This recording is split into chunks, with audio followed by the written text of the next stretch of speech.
mi amaga loina na jar gana nungai ba wari sana sana na nusadi sai bu ko ina jari se khangde horen cha lorga kai phibo mo dinai do. Hello everyone, मैं पुमना मकु आई video सिदा तराम ना ओक्चरी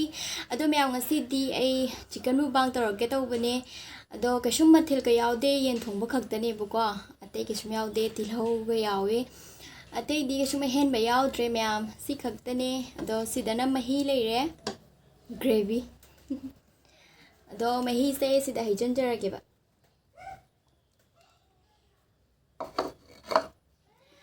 अदुदी ma'am आई चाबा होरगे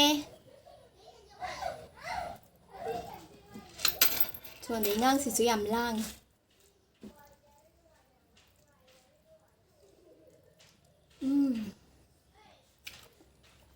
हावी ma'am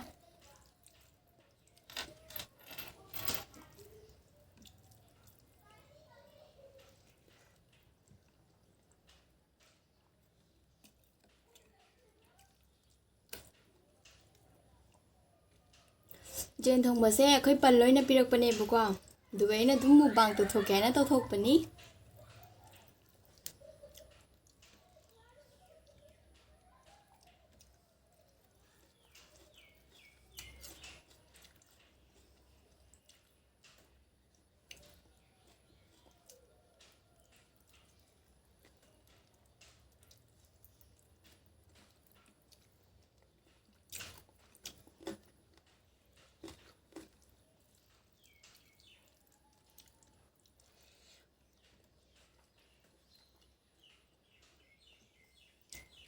हावी ma'am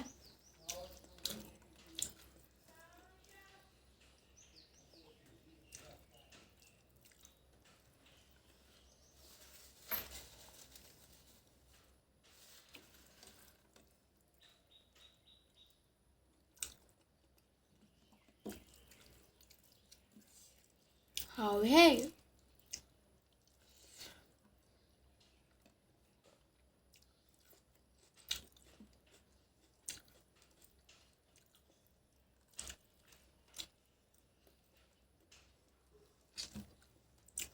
आलू नहीं ma'am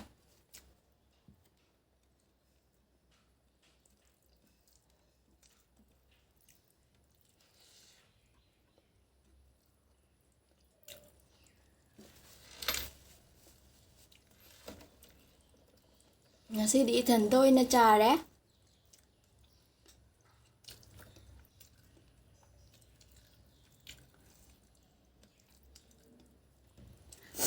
mi amaga loina na jar gana nungai ba wari sana sana na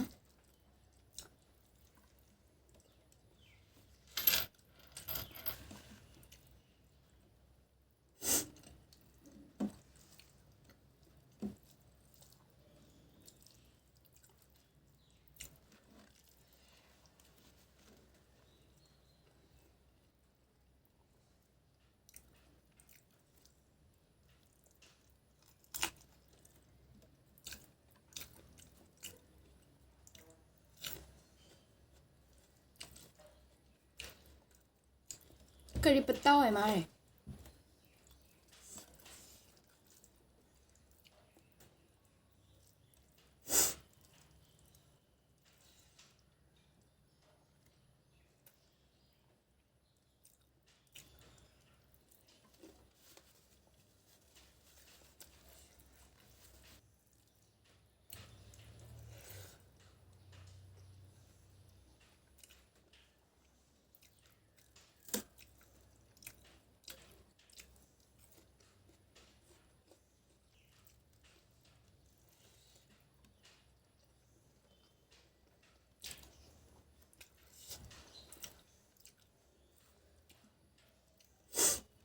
làm hầu đấy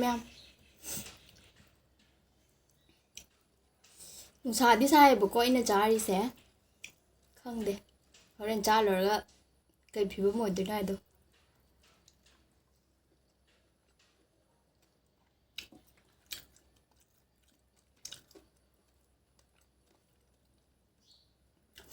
yenthongba chaba se nong thi mangba gumba nong chuba matam na chaba na na haw bani ba duga na paksu pak nei dana nungsa sa ba ji charadi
video mang na job is like no ka tawi bo hate the bad one do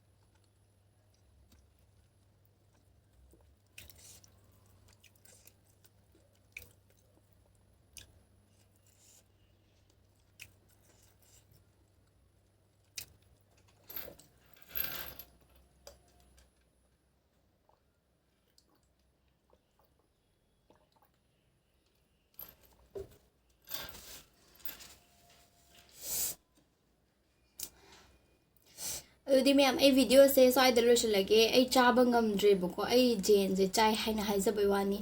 jamna chara bada mutum mari manga khak jaram ngone ba dudagi hena ai chaba sungam ngamde ba